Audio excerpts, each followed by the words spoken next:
lá. Você começou pela qualidade da água, né? Isso é muito importante. No podcast que a gente fez sobre adjuvante, conversamos bastante isso. Regulador de pH. Hoje, o produtor tem já, é claro para ele a necessidade de se ter uma água de qualidade. É claro para muitos produtores, mas às vezes o cara não tem condições financeiras ou às vezes não tem condição na propriedade ou tá apurado e ele não vai atrás disso. Então eu diria que a qualidade da água, que nem você falou, pH e tal, é importante? É, lógico que é importante. Questão de condutividade elétrica, tudo isso é importantíssimo. Porém, tem uma coisa mais simples que é mais importante, eu diria que seria o alicerce da água. Vamos fazer de conta que a água, nós vamos levantar um prédio chamado água. Qual é o alicerce da água? É a parte física da água que a turma esquece. Então, eu tenho que pulverizar com que água? Precisa ser essa água aqui que eu tô tomando, a água potável? Não. Mas de preferência tem que estar cristalina igual essa. Certo. Então não precisa ser potável. Eu brinco com o pessoal quando eu faço os meus treinamentos, eu sempre falo pra turma assim, que água que você usa para pôr dentro do tanque do seu pulverizador? Ah, eu pego a água do lago lá. Ah, eu pego a água do riozinho. Ah, eu pego a água do poço artesiano. Depende de cada lugar, tá? Onde o cara pode ter água. É lógico que a gente não vai obrigar todo mundo a furar um poço artesiano. Tem gente que não tem condição, tem uma propriedade pequena. E às vezes tem um corguinho que passa lá, que nem a turma fala, né? Não fala um corriguinho, né? Fala corguinho. Corguinho. Tem um corguinho que passa lá embaixo na fazenda do cara. Beleza, posso pegar a água do corguinho? Pode pegar a água do corguinho. Mas como é que essa água tá? Ela tá barrenta? Ela tem alga? Ela tem um pouco de lodo? Ela puxa areia, a bomba que você usa lá, você usa uma bombinha? Ah, eu uso uma bombinha pequenininha, não tem problema. Ela puxa muita areia? Ah, puxa um pouquinho. Puxa argila do fundo do riozinho? Puxa, então você tem que filtrar essa água. Então nós temos que fazer com que essa água, eu brinco com a turma e falo assim, você consegue tomar banho com a água que você põe dentro do pulverizador? Ah, não dá porque ela tem um pouco de areia. Eu falei, então não presta pra pulverizar. Você já começa por aí. É a água do banho, então. É pra simplificar, pro cara começar a entender e falar, pô, eu não vou errar, como é que eu vou saber? Fácil. Você toma banho com essa água? Você tem coragem de tomar banho, lavar a cabeça, tudo mais com essa água? Tenho. Então essa água é boa pra pôr dentro do tanque. Não precisa ser uma água potável, claro que não. Nem mineral, nada disso. Se for, melhor ainda. Tem fazenda que até tem água mineral. Tudo bem, pode usar. Tá sobrando, beleza. Mas se não tem que ser uma água que eu usaria pra tomar meu banho. Certo. Tá? Por que isso? Porque isso interfere demais na questão química. Como você falou, por exemplo, que vocês fizeram um podcast sobre adjuvantes e tudo mais. Isso é importantíssimo, tá? Então aí você começa por aí. Se você pega uma água, um exemplo, você pega uma água que tem, sei lá, 3, 4, 5% de argila diluída nessa água lá, que tá nadando no meio dessa água aí. E vamos supor que você coloca um determinado herbicida dentro dessa água. Se ele agregar nos colóides de argila, você tá trabalhando com um produto que nem é herbicida e nem é argila. Você transformou num terceiro negócio que você não sabe nem o que é. Teria que mandar fazer uma análise dessa cauda para saber que bicho que deu, né? Então, às vezes o produto pode deixar de funcionar no campo. Ou perder eficiência. Perde eficiência. Ah, tá escrito no rótulo do produto que é pra pôr, sei lá, um exemplo, vamos chutar qualquer coisa aí. 3 litros por hectare. Aí o cara põe 3 litros por hectare e o troço não funcionou bem. Aí vem o outro, sempre tem aquele, porque o brasileiro é muito palpiteiro, né? O brasileiro é médico pra tudo, né? Ele sabe tudo, ele é doutor em tudo. Aí vem o outro e fala, não, você tem que pôr 3,5 litros, não, você tem que pôr 4 litros. Não é por aí. Não é por aí, porque você põe 3,5 litros, você tá gastando mais. Depois o produto é ruim, né? Pô, o produto é ruim, aí eu já peguei produtor falando que o produto era aguado. Que não tinha, que essas empresas fazem um produto bom, depois de 10 anos que ganha dinheiro, faz um produto que fica aguado. E não existe isso aí. Isso é conversa pra boi dormir, entendeu? O produto é testado, você conversa com essas multinacionais, os caras testam de 10 a 12 anos um produto. Pra falar, ó, lancei o produto tal no mercado. Isso aqui faz 10, 12 anos que tá testando. O rigor eles testaram em 500 mil condições. Tipos de solo diferentes, condições climáticas diferentes, tamanhos de gota diferentes, etc e tal. Então é testado e aprovado. O problema é essa base que nós temos que ter. O produtor tem que ter como alicerce dessa casa de pulverização a água. Então, se você tem uma água que você usaria ela para tomar banho, provavelmente, aí o que fica faltando corrigir? O pH dela, se caso tiver um pH muito alcalino. Mas normalmente não é tão problema assim. E hoje, para corrigir os pH, você tem justamente os adjuvantes que te ajudam nisso. Então, o primeiro passo é a parte física da água. Água suja, esquece. Não é conveniente, principalmente para questão química. Fora, depois, para frente, entupir bico, etc e tal. É a água que você toma banho. A água que você toma banho, tem coragem de tomar banho? Tenho. Então pode pôr dentro do pulverizador. Pronto. E é isso aí, né? É o basicão. É o Depois basicão. Dá uma olhada no pH e... Depois, você analisa o pH, tudo bonitinho, de acordo com o produto que você vai aplicar, se precisa baixar o pH ou não. O próprio vendedor do produto, o cara que você está comprando, ele vai te explicar qual é o pH ideal. Você acertou o pH da água com um bom adjuvante, corretor de pH, pronto, aí você começa. Você já está entrando no mundo da tecnologia de aplicação. Mas aí não adianta dar água boa na máquina suja, né? Bom, aí nós estamos vestindo roupa sem tomar banho. Né? Então aí não adianta. Hoje, como o produtor tem que trabalhar a limpeza da máquina dele, Piu-Piu? Desde o que tem o pulverizador pequeno, né? Até os... Desde o costal. Desde um pulverizador costal de 10 litros, por exemplo, tá? Então, o produtor, eles vão me xingar quando assistir esse podcast. Eu tenho certeza que eles vão me xingar, mas vão xingar bastante. Não é pouco, não. Vão me xingar porque eu gosto de dar trabalho pros caras. Na verdade, não é um trabalho, é para evitar. É um trabalho, mas com a função de remédio para evitar dor de cabeça. Eu fiz um podcast ontem com um produtor lá de Uberaba. Ele me falou, eu perguntei para ele, compensa o trabalho? Ele falou, compensa. Lógico que compensa. Perto do prejuízo. Nossa, porque envolve muita grana. É um produtor técnico, né? É um cara que faz parte do mundo da tecnologia de aplicação. Então, é assim. O básico é o seguinte, eu vou usar o pulverizador? Vou usar. Ok.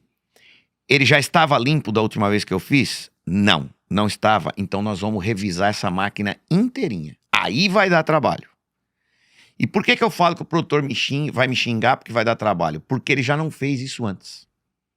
Então como é que eu faço para evitar o trabalho? Simples. Eu peguei uma máquina limpa, não precisa ser 0 km, pode ser uma máquina usada.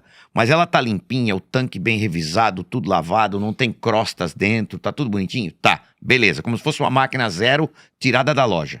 Beleza. Vou pulverizar? Vou. Fiz a minha aplicação, acabou a pulverização no final do dia, o que eu faço? Enxago a máquina por dentro.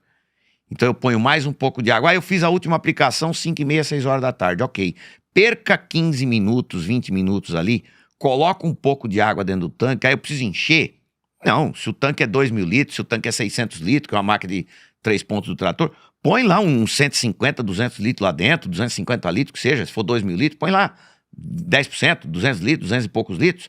Deixa aquilo bater dentro da máquina, voltando para o retorno, e depois você abre o sistema de barra e aplica na bordadura onde você já aplicou. Porque aquela aguinha vai estar com o resto do produto que você acabou de aplicar. Então você não está aplicando nada diferente naquela área onde você aplicou. Ou até numa área que você for aplicar amanhã, se for o caso. É uma água fraca com esse produto, tá? A concentração é baixa. Mas você lava todo o circuito da máquina, desde o tanque, mangueiras, filtros, né? O sistema de bomba, as válvulas da bomba, você vai passar um enxágue por tudo. Porque o que acontece? Se você deixa, muito produtor termina a última aplicação, né, Marinho? O que ele faz? Ele fecha as barras da máquina e tem uns até que são caprichosos. Ó, vou guardar debaixo do barracão. Parabéns, tá certo? Não tá errado. Só que você esqueceu de um detalhe. Antes de você fechar a barra e guardar dentro do barracão, você tem que enxaguar ela por dentro. Por quê? Porque a máquina a gente brinca e fala que a máquina vai dormir a noite inteira lá quietinha, né? Então, e a tubulação, como é que fica? E as mangueiras? Tá com produto. Tá com restinho de produto.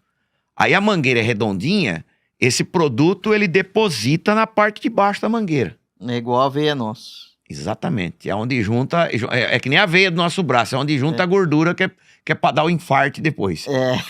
Tá? Então, por isso que o cara fala, tô com as veias entupidas. Então, porque não enxagou. E o que tem que enxaguar? No nosso caso é alimentação. Correto. No pulverizador é água. É só água, não precisa nem produto. Só água. Isso se o cara fizer todo dia.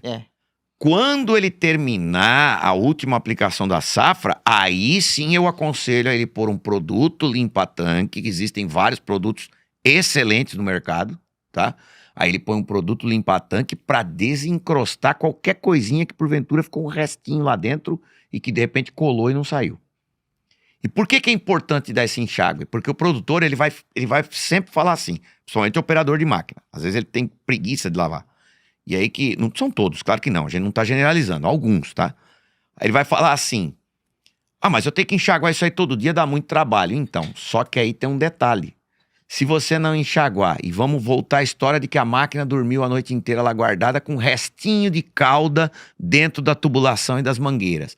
aquilo não fica depositado um pouquinho daquela calda nos tubos, nas mangueiras, nos porta-bicos, nos próprios bicos, nas válvulas da bomba e etc e tal. Então, e se amanhã amanheceu chovendo?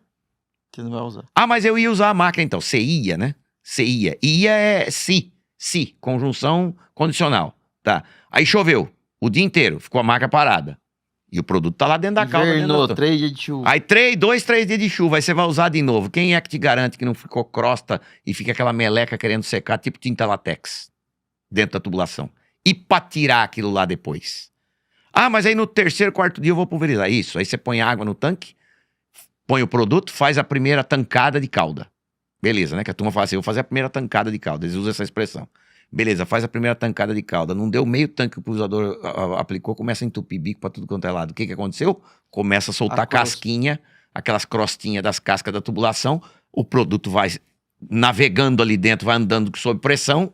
Chega uma hora vai que diminuindo as veias? vai diminuindo as veias, vai soltando uma casquinha e outra, ela vai parar onde? Lá nos filtros. Quando o filtro não ultrapassa o filtro porque o filtro rasgou, porque aconteceu alguma coisa, vai no bico. Aí entope o bico, a aplicação fica mal feita. Aí o cara fala, nossa, eu tive prejuízo. Pois é.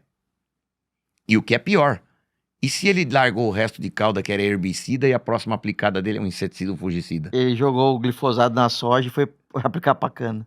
Isso. E aí? E aí a fito que pode dar na outra cultura porque ele usou a máquina numa outra cultura ou com outro tipo de produto?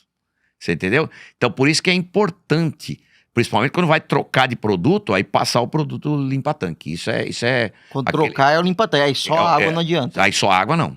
Eu acho que se você for aplicar o mesmo produto, amanhã, apliquei hoje, e amanhã eu vou aplicar o mesmo produto porque eu vou continuar uma área que não deu tempo de acabar, beleza, passa uma água dentro, enxágua ele bem, guarda a máquina, para evitar entupimento. Aí guarda a máquina, no dia seguinte você vai e faz. Beleza, é o mesmo produto. Ah não, amanhã eu vou trocar de produto. Então você passa a água com o limpa-tanque e o limpa-circuito. Porque ele já limpa tudo, tanque, circuito, tudo. E, obviamente, tirar os elementos filtrantes de dentro dos filtros e enxaguar isso na mão mesmo. Pega com uma luva, calça a luva, bonitinho, né? E aí você faz a limpeza dos filtros, que isso aí não dá 2, 3 minutos. Certo. Agora, se o cara deixar secar... E toda a troca também. Toda a troca. Cada vez que eu reabasteço o tanque, eu tenho que limpar filtro. A máquina inteira é no final do dia. Mas se eu fiz... eu fiz 5 tanques de preparo, fiz 5... Como diz a turma, né? 5 tancadas de calda. Então eu vou dar 5 limpadas nos filtros. Que filtros? Filtro principal, que é aquele pré-bomba, ou filtro primário, como a turma chama. Embaixo, mais ou menos, da cabine. Mais ou menos embaixo da máquina, ou do lado da máquina, né? Pode ser uma máquina de 600 litros e fica do lado. E você tira aquele filtro para proteger. Aquele filtro, a função dele é proteger a bomba. Então ele já faz uma limpeza ali de mais de 50%. Ótimo. Deixamos ele limpinho. Aquele elemento filtrante tem que ficar bonitinho. E depois você limpa os fios de linha. Com isso, você quase nunca suja aquele filtrinho do bico, que a turma apelida aquilo lá, Marina, de peneirinha do bico. Você já escutou falar, né? A turma fala peneirinha do bico. Aquele filtrinho pequenininho, que não tem o quê? Tem 2 centímetros de altura aquilo lá. Ele é bem pequenininho, mas aquilo ali é para ser como um disjuntor. Ele dentro do circuito do pulsador, ele é o último, ele é o que vem grudadinho no bico lá. Então ele é para não sujar. Se caso um filtro antes de linha, ou o filtro lá principal lá da bomba, furar, rasgar e deixar passar alguma coisa, tem esse filtrinho pequenininho, como se fosse um disjuntor. Se caso dá um curto-circuito aqui, nós estamos aqui dentro do estúdio, bater um caminhão num poste aí na rua, Deus o livre guarde. Aí dá um curto nos fios, o que acontece? Tem os disjuntores aqui para não deixar queimar os aparelhos. Certo. Então o filtrinho é para nunca usar. Se eu limpar o filtro principal e os filtros de linha, aquele pequenininho, praticamente você vai olhar 1 ou 2 vezes por semana, porque ele quase nem suja. Certo. Esse que é o segredo. Mas se deixar ele sujar, aí atrapalhou tudo.